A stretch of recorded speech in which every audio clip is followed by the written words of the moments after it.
l'atmosphère feutrée du 7e arrondissement parisien, une tension électrique parcourait les salons diplomatiques depuis l'annonce fracassante de la visite officielle d'Ibrahim Traoré. Le capitaine burkinabé, âgé de 34 ans seulement, débarquait dans la capitale française avec l'assurance d'un homme qui n'a plus rien à perdre et tout à prouver. Depuis son ascension fulgurante au pouvoir à Ouagadougou, en septembre 2022, ce fils d'agriculteur devenu géologue puis révolutionnaire incarnait la nouvelle génération de dirigeants africains qui refusaient de courber l'échine devant l'ancienne puissance coloniale. La délégation burkinabé s'était installée dans un hôtel particulier du faubourg Saint-Honoré, transformé pour l'occasion en quartier général d'une offensive diplomatique minutieusement orchestrée. Contrairement aux visites protocolaires habituelles, Traoré avait choisi de bouleverser les codes. Pas de costume-cravate, pas de sourire convenu pour les photographes officiels. L'homme portait son uniforme militaire olive, symbole de cette révolution sahélienne, qui secouait les fondements de la géopolitique africaine depuis 3 années. Le matin même, devant un parterre de journalistes internationaux rassemblés dans les salons de l'hôtel de la Sey, Traoré avait pris la parole avec cette gravité qui caractérise les moments historiques. Sa voix, posée mais déterminée, portait le poids de décennies de frustration africaine. Les caméras du monde entier captaient chaque mot de ce discours qui allait faire trembler les chancelleries européennes. Mesdames et messieurs les journalistes, je suis venu à Paris pour dire une vérité que beaucoup d'Africains pensent mais n'osent exprimer, avait-il commencé en français. Cette langue de Molière qu'il maîtrisait parfaitement, mais qu'il considérait comme l'héritage ambivalent de la colonisation. La France maintient l'Afrique dans un état de dépendance structurelle, puis s'étonne que nos populations cherchent ailleurs les opportunités qu'on leur refuse chez elles. L'offensive était lancée.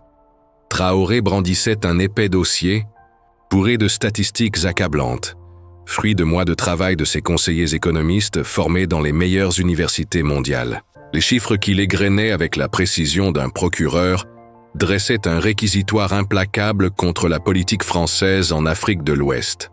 Regardez les données.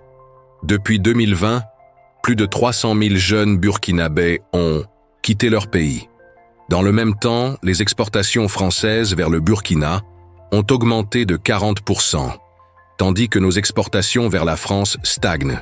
Nos matières premières partent vers l'Europe, reviennent transformées à des prix multipliés par 10. Cette logique coloniale perdure et nourrit les migrations que vous prétendez combattre. Dans l'assistance, les journalistes sentaient l'histoire se faire sous leurs yeux. Jamais depuis les indépendances, un dirigeant africain n'avait tenu des propos aussi frontaux sur le sol français. Les smartphones chauffaient, retransmettant en direct ces déclarations explosives vers les 4 coins du monde.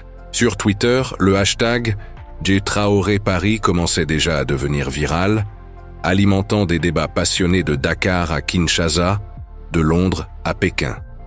Le capitaine burkinabé poursuivait son offensive avec une maîtrise rhétorique impressionnante. Vous voulez parler d'immigration ? Parlons-en sérieusement.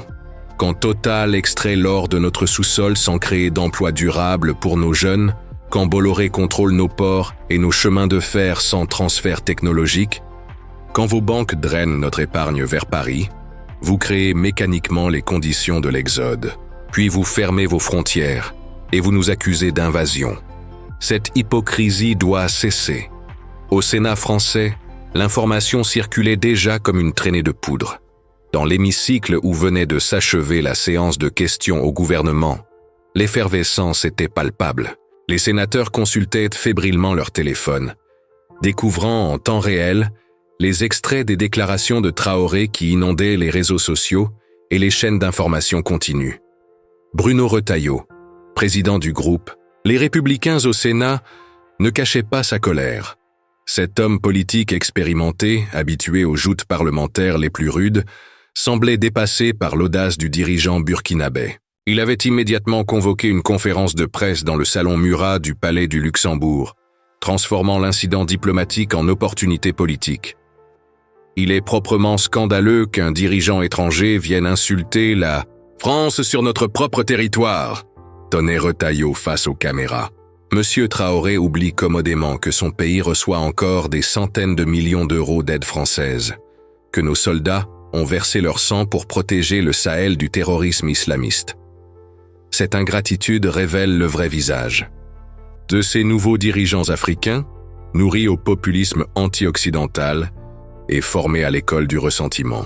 Mais la droite française n'était pas la seule à réagir. Marine Le Pen, présidente du Rassemblement national, flairait l'aubaine politique.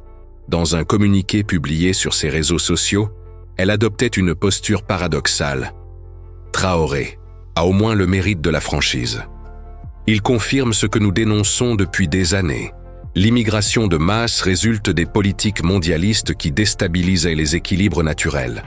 La différence, c'est qu'il s'en plaint maintenant, que cela l'arrange électoralement. À l'autre bout de l'échiquier politique, Jean-Luc Mélenchon saluait dans un tweet immédiat le courage d'un dirigeant qui ose enfin dire la vérité sur la France-Afrique et ses méfaits. Les écologistes appelaient à un dialogue constructif sur les vraies causes des migrations climatiques et économiques. Quant aux macronistes, ils semblaient pris au dépourvu, attendant visiblement les consignes de l'Élysée pour calibrer leurs réponses. Car à l'Élysée, justement, c'était la panique feutrée des grands moments de crise. Emmanuel Macron présidait une réunion sur la stratégie européenne quand un conseiller livide avait fait irruption dans la salle du Conseil. Le président français, pourtant réputé pour sa maîtrise des dossiers africains et sa connaissance fine des enjeux géopolitiques, n'avait pas anticipé cette offensive frontale. Les déclarations de Traoré intervenaient au pire moment possible.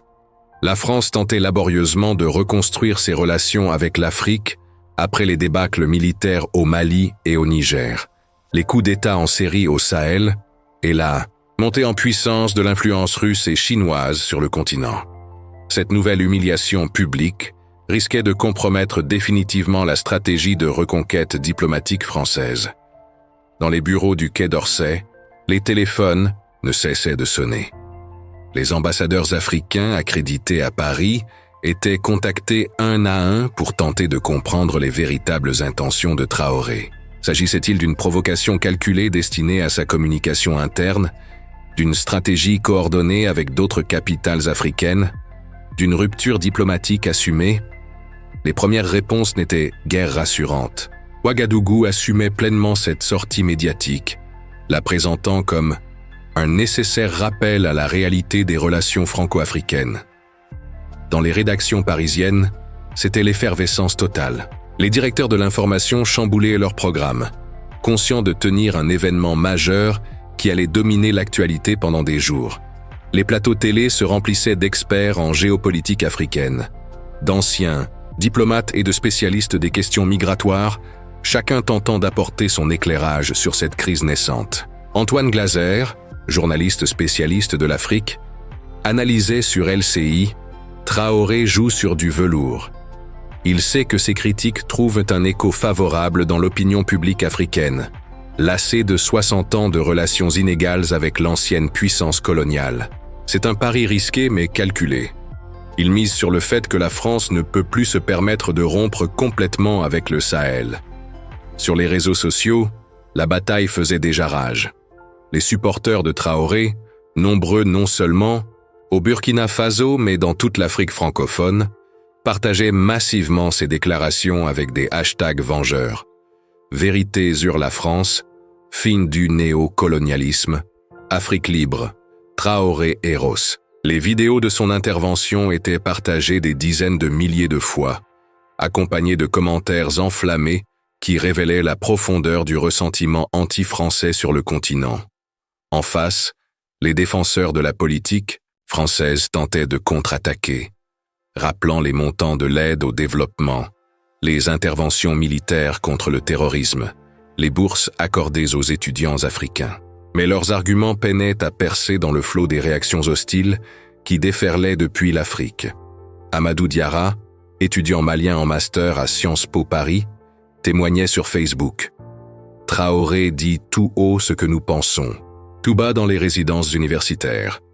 Nous venons étudier en France parce que nos universités manquent de moyens, puis on nous reproche de rester après nos diplômes.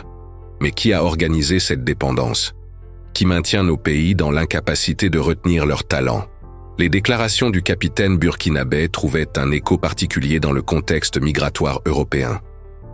Depuis plusieurs mois, l'Union européenne faisait face à une nouvelle poussée migratoire en provenance d'Afrique de l'Ouest. Les routes traditionnelles vers la Libye étant devenues plus périlleuses, de nombreux candidats à l'émigration tentaient désormais de rejoindre l'Europe via le Maroc et l'Espagne, créant des tensions au sein de l'UE.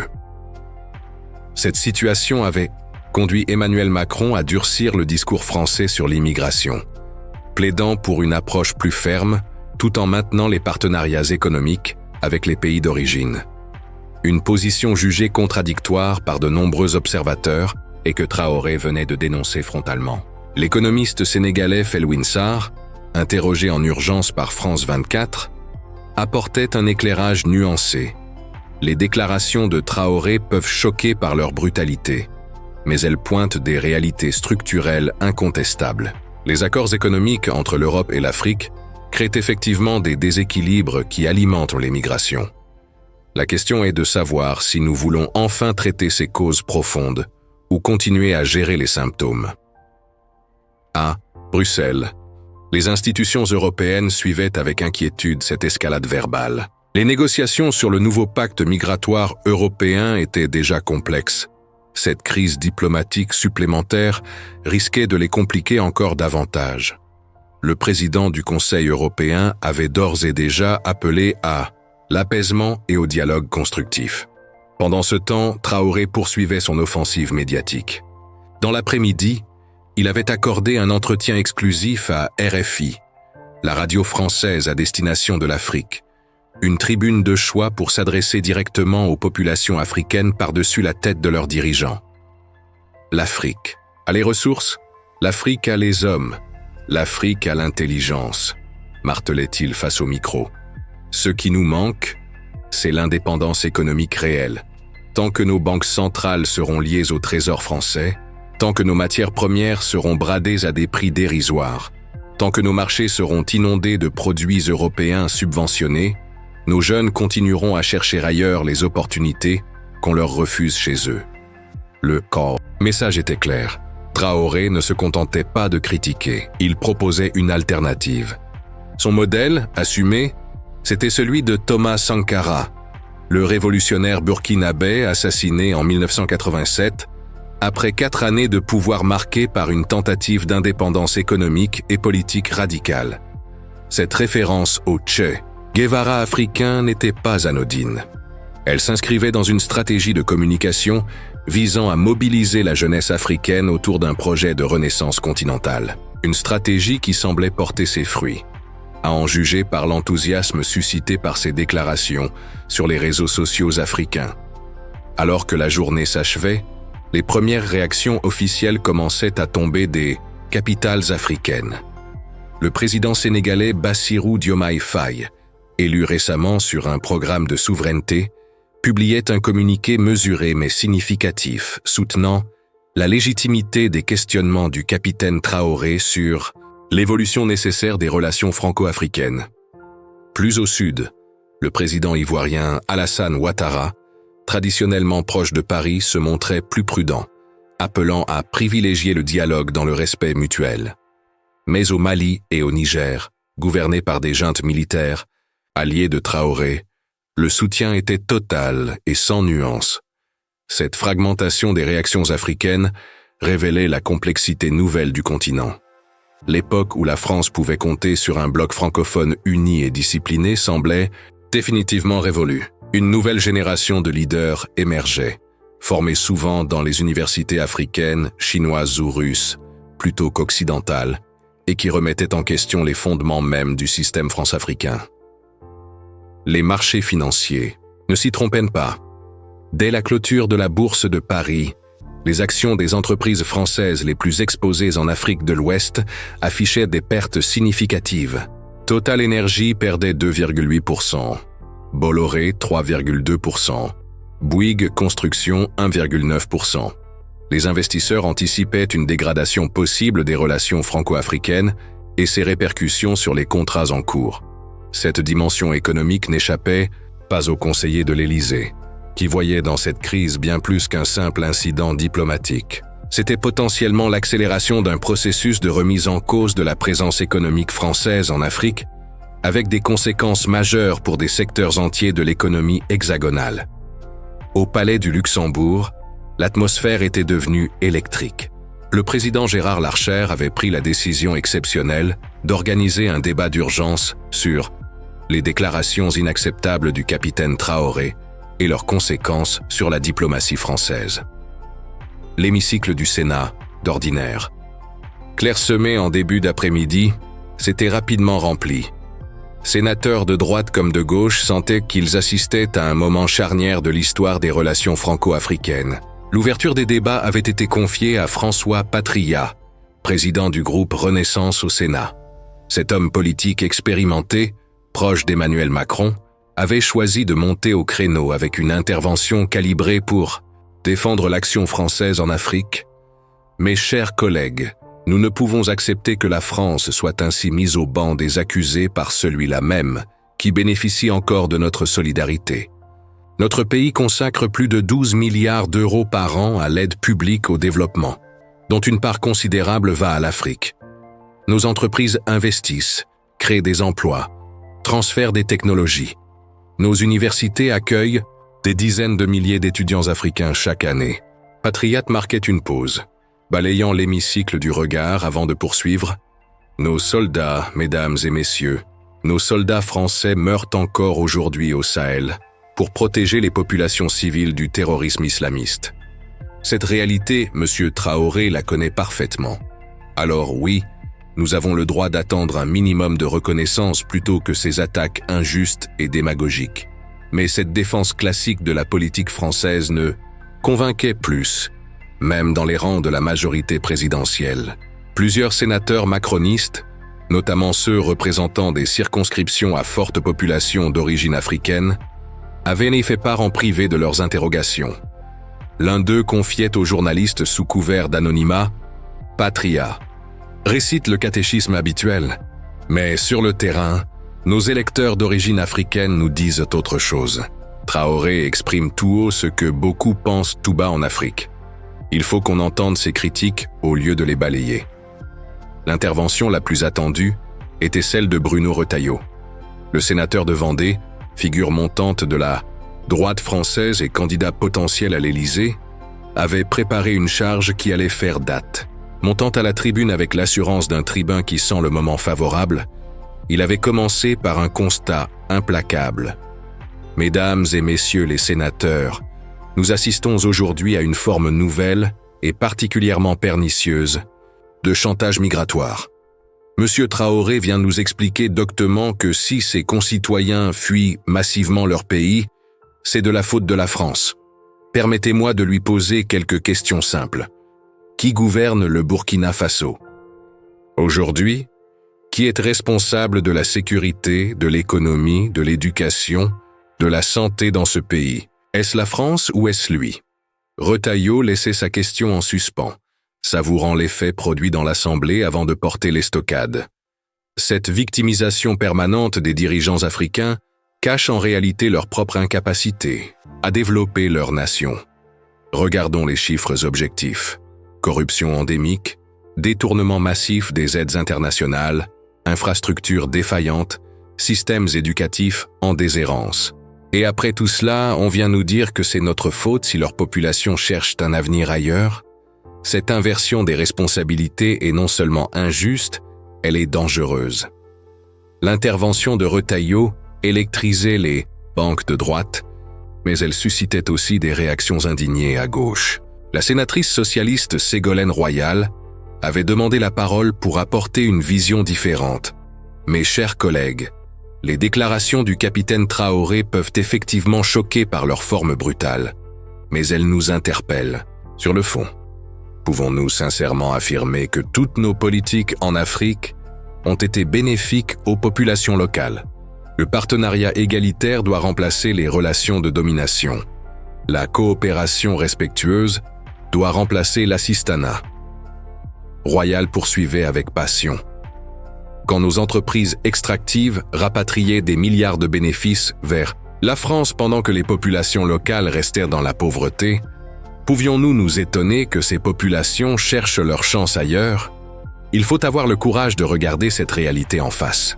Mais c'était sans compter sur l'intervention explosive de Fabien Roussel. Le sénateur communiste, habitué aux formules choc, avait littéralement embrasé l'hémicycle. Traoré dit enfin la vérité. Depuis 60 ans, la France organise systématiquement le pillage des ressources africaines. Areva extrait l'uranium du Niger pour alimenter nos centrales nucléaires en payant des prix dérisoires. Total pompe le pétrole du Tchad et du Gabon pour alimenter nos raffineries. Bolloré contrôle les ports et les chemins de fer pour faciliter l'exportation de nos matières premières bradées. Et quand les peuples africains réclament leur juste part de ces richesses, nous les accusons d'envahir l'Europe. L'intervention de Roussel avait déclenché un tollé monstre sur les bancs de droite. Plusieurs sénateurs LR s'étaient levés d'un bond, réclamant un rappel à l'ordre du président de séance. Bruno Retailleau, visiblement exaspéré, avait obtenu un droit de réponse immédiat. Monsieur Roussel déforme complètement la réalité. Les entreprises françaises paient des impôts considérables, versent des redevances substantielles, créent des dizaines de milliers d'emplois en Afrique. Si ces richesses ne profitent pas équitablement aux populations, c'est bien à cause de la corruption et de la mauvaise gouvernance des élites locales, pas de l'exploitation française. Pendant que les débats s'enflammaient au Sénat, à l'Élysée, Emmanuel Macron tentait de reprendre la main sur une crise qui dépassait tous les scénarios envisagés par ses conseillers. Le président avait convoqué en urgence absolue une réunion de crise rassemblant le ministre des Affaires étrangères, le conseiller diplomatique, le secrétaire général et le responsable de la communication. La stratégie de riposte devait être d'une précision chirurgicale. Trop ferme, elle risquait de braquer définitivement l'Afrique. Trop conciliante, elle donnerait des munitions à toutes les oppositions. Après 2 heures de débats tendus, la décision présidentielle était finalement tombée. Macron s'exprimerait personnellement le soir même, lors d'une intervention télévisée exceptionnelle. L'annonce avait immédiatement bouleversé les programmes des chaînes d'information, qui avaient déprogrammé leurs émissions pour couvrir intégralement ce qui s'annonçait comme un moment historique de la diplomatie française. À 20h05, précise, Emmanuel Macron apparaissait sur tous les écrans français. Installé dans le bureau présidentiel de l'Élysée, encadré par les drapeaux tricolores et européens, son expression grave trahissait la gravité du moment. D'une voix ferme mais mesurée, il avait entamé une allocution qui allait marquer les esprits. Mes chers compatriotes, les déclarations prononcées aujourd'hui à Paris par le capitaine Traoré appellent une réponse claire et digne de notre République. La France n'acceptera jamais d'être mise en accusation de manière aussi injuste par ceux-là même qui continuent de bénéficier de notre solidarité et de notre engagement désintéressé en Afrique. Macron adoptait ensuite un ton plus solennel, celui des grandes circonstances historiques. Depuis des décennies, la France accompagne le développement du continent africain. Nos soldats risquent leur vie au Sahel pour protéger les populations civiles du terrorisme djihadiste. Nos entreprises investissent massivement, nos chercheurs partagent leurs découvertes, nos universités forment les futures élites africaines. Cette réalité incontestable, M. Traoré la connaît parfaitement. Mais le président français avait aussi voulu tendre une perche. Cela ne signifie nullement que nous devons ignorer les critiques légitimes sur certains aspects de notre action passée. La France est prête à repenser en profondeur ses relations avec l'Afrique, à construire un partenariat véritablement équilibré pour le XXIe siècle. Mais ce travail de refondation doit se faire dans le respect mutuel et la dignité réciproque, certainement pas dans l'insulte et la démagogie populiste. L'intervention présidentielle avait été suivie par plus de 17 millions de téléspectateurs, un record absolu pour une allocution non programmée. Sur les réseaux sociaux, les réactions fusaient immédiatement. Les soutiens de Macron saluaient sa dignité exemplaire face aux provocations, tandis que ses opposants dénonçaient une réaction d'arrière-garde révélatrice de l'incapacité française à entendre les nouvelles réalités africaines. Mais la réponse la plus spectaculaire était venue de Traoré lui-même. moins de 3 heures après l'intervention macronienne, le capitaine burkinabé organisait une conférence de presse improvisée dans les jardins de son hôtel parisien. Entouré d'une nuée de journalistes africains et internationaux, il n'avait pas mâché ses mots dans une riposte cinglante. Monsieur Macron évoque le respect mutuel. Mais où était ce fameux respect quand la France a soutenu pendant 27 ans la dictature sanguinaire de Blaise Compaoré? Où était ce respect quand vos multinationales signaient des contrats léonins avec les autocrates que vous mainteniez au pouvoir? Le respect, Monsieur le Président, cela se mérite. Et l'Afrique nouvelle, l'Afrique debout, ne se laissera plus jamais dicter sa conduite par l'ancienne puissance coloniale. Cette escalade verbale sans précédent depuis les indépendances avait des répercussions immédiates sur la scène internationale. À Bruxelles, les institutions européennes suivaient avec une inquiétude croissante cette crise diplomatique, majeure qui risquait de compromettre les négociations délicates en cours sur le nouveau pacte migratoire européen. Le président du Conseil européen, Charles Michel, avait immédiatement appelé à l'apaisement urgent et au retour au dialogue constructif entre tous les partenaires européens et africains. En Afrique même, les réactions se multipliaient, d'heure en heure, révélant les nouvelles fractures du continent.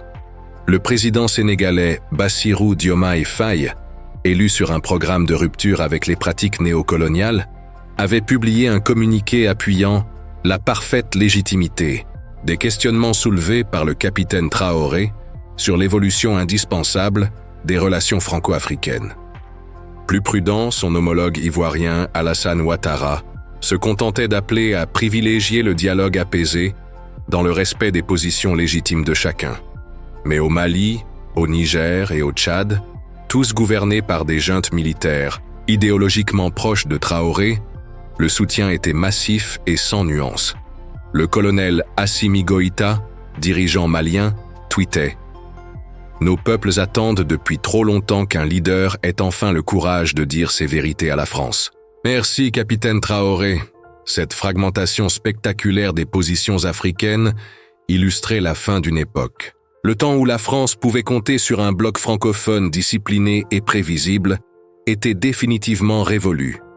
Une nouvelle génération de dirigeants émergeait, souvent formés dans les universités africaines, chinoises ou russes, et qui contestaient frontalement les fondements du système france-africain, hérité des indépendances. Les marchés financiers ne s'y trompaient pas. Le lendemain de ces déclarations, l'ouverture de la bourse de Paris était catastrophique pour les entreprises françaises exposées en Afrique de l'Ouest. Total Énergie s'effondrait de 4,2%, Bolloré de 5,1%, Bouygues Construction de 3,8%, Orange de 2,9%. Les investisseurs anticipaient une dégradation durable des relations franco-africaines avec des conséquences potentiellement dramatiques sur des milliers de contrats en cours d'exécution. Dans les ministères parisiens, les cellules de crise tournaient à plein régime.